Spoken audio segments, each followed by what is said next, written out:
We try to make food that you have some sort of connection to. We take inspiration from all over. We try to allow all kinds of influences in so that we're not eating the same old boring stuff all the time. We want everything to have some sort of soulful connection to people, whether they grew up eating that or not. The food at Nancy's Hustle, to me, is ultimately comfort food.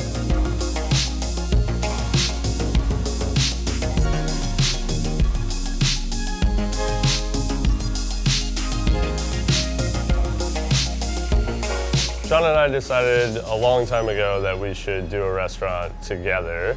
We talked about it for many years, and about 3 or 4 years ago we decided that it was time to actually work for ourselves and do our own thing.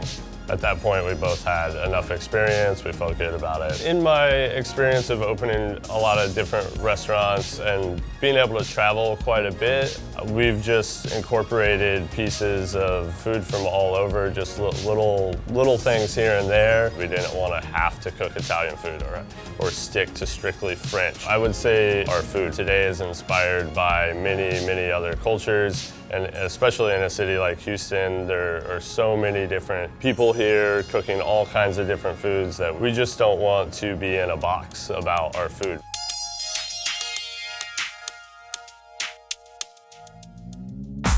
The Nancy Cake's definitely inspired by an oyster bar in Boston called Neptune Oyster. I had a dish there many years ago that was somewhat similar in style, and I've dreamt about it ever since.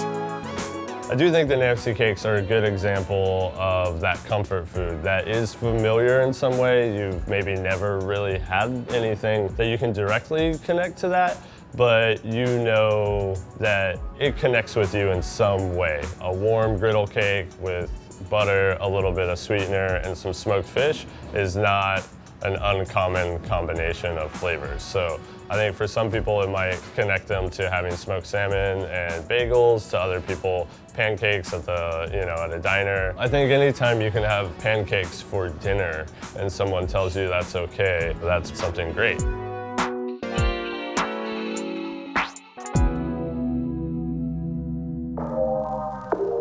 We very much wanted Nancy's Hustle to be a neighborhood restaurant. We have a very kind of rustic feel here, like you're in our house. Definitely having items on the menu that are comforting to people. Then in other places, we can push the boundaries a little bit with some dishes that might not be so familiar.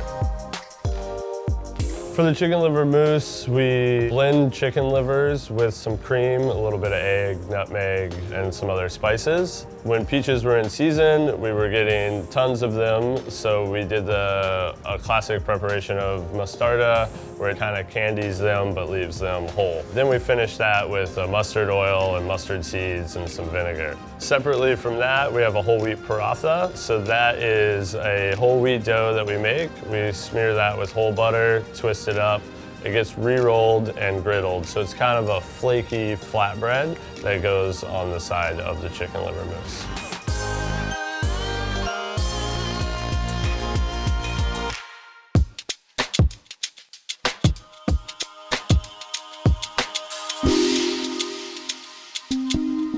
We love dumplings in all forms, so I definitely wanted to do some sort of dumpling for the menu. I was researching a lot of food from the Silk Roads, and one of the dishes that stood out was a lamb Mante. It seems like a great dish with the yogurt for acid, the spicy tomato, the lamb brings the savoriness. We start with the Australian lamb shoulder because we like the gaminess of the Australian lamb.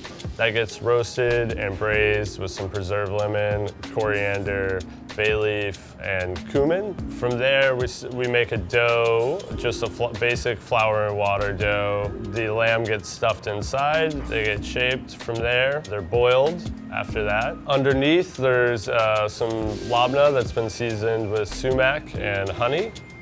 And then we put some fried garlic on top, a little tomato vinaigrette, some chili oil, and dried mint.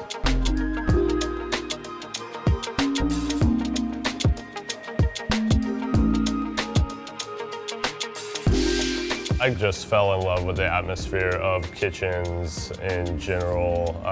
It wasn't necessarily about the food in the early days. It was more about the people, the energy. It seemed like a lot more fun kind of job than looking forward to a desk job somewhere. So I started dishwashing and slowly worked my way up through the kitchen from there. I grew up in Houston. I always really loved this town, and so I just wanted to come back and be a part of the growth of the culinary scene here. I saw a lot of opportunity, so I wanted to come back here where I'm from and start my own place. We just wanted to open a neighborhood restaurant without all the BS behind it.